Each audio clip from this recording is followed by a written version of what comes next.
और ये कार्यक्रम इसलिए भी जरूरी है कि हम जानते हैं हमारा देश का किसान किन परिस्थितियों में है। किसान देश की रीढ़ है। आज हम यहाँ खड़े होकर बोल रहे हैं तो हमारे पेट में जो भोजन पहुंचा है वो कहीं ना कहीं किसानों के द्वारा पैदा हुई फसल से ही हमारे पेट में पहुंचा है। हमारे देश की सुरक्षा देश का जवान सीधा पे बॉर्डर पर कर रहा है तो कहीं ना कहीं उसका पेट भरने का काम भी देश का किसान कर रहा है। आज हमारे नौजवानों को जो बेहतर भविष्य के सपने देख रहे हैं उनके बेहतर भविष्य को बनाने के लिए भी मेहनत हमारा किसान कर रहा है। अगर हमारा देश का किसान कहीं पिछड़ जाएगा तो हमें लगता है कि हमारा पूरा का पूरा देश पिछड़ जाएगा। इसलिए हमारे किसान को आगे बढ़ाने की सबसे ज्यादा जरूरत है और आप लोग ऐसे कार्यक्रम के माध्यम से उनका प्रोत्साहन बढ़ा रहे हैं। मैं बधाई देता हूं दैनिक जागरण के परिवार के लोगों को कि इस तरह के कार्यक्रम के माध्यम से जिस तरह से हम लोग किसानों को प्रोत्साहन दे रहे हैं, हमें लगता है किसानों को नई ऊर्जा नई उत्साह के साथ और मेहनत से आप लोग आगे बढ़ने का काम करेंगे, क्योंकि हम जानते हैं किसान कितनी मेहनत कर ले लेकिन जब मौका आता है किसान की कमाई का तब कहीं ना कहीं पीछे पिछड़ जाता है। हम इसमें किसी को एक विशेष दल को दोष नहीं देंगे, एक विशेष सरकार को दोष नहीं देंगे। आजादी के बाद से लेके आज तक जितनी भी सरकारें बनी हैं, जब भी सत्ता में आई हैं, उन्होंने सबसे ज्यादा काम जो वादे की है किसानों के लिए किए।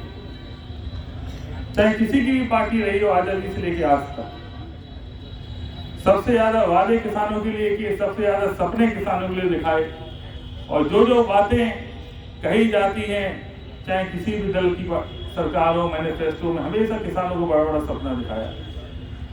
लेकिन उसके बाद भी आजाद हुए देश को इतने वर्ष हो गए, आज भी देश का किसान कहीं ना कहीं अपने हक में पीछे छूट जाता है।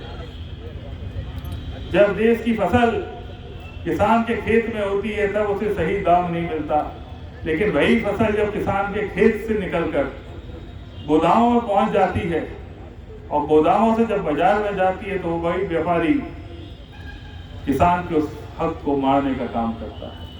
तो हमारी जिम्मेदारी ये बनती है कि हम सभी जो भी पार्टी सरकार में आए, चाहे विपक्षी दल हो चाहे सरकार के लोग हों, दोनों लोग मिलकर ऐसी योजनाएं बनाएं ताकि हमारे किसान को उसकी फल का सच्चा हक उसको एमएसपी से लेके सब कुछ मिलना सके। तो यही किसान जब तक आगे नहीं बढ़ेगा, तरक्की नहीं करेगा, हमारा देश कभी आगे नहीं बढ़ पाएगा। हमारे देश की रीढ़ है, हमारे देश को पालने वाले, देश को आगे बढ़ाने वाले किसान हैं। अगर इस किसान को हम लोग कहीं पीछे छोड़ देंगे, किसान के परिवारों को हम लोग पीछे छोड़ देंगे तो हमारा देश बहुत पिछड़ता चला जाएगा।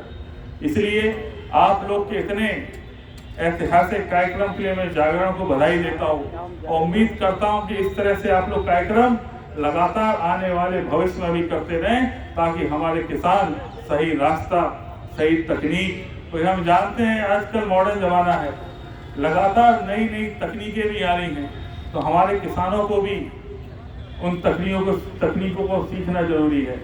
इस तरह से आप लोग कम मेहनत में ज्यादा फसल पैदा कर सकें, इस तरह से आप लोग अपनी फसलों के सही दाम बाजार में लगवा सकें।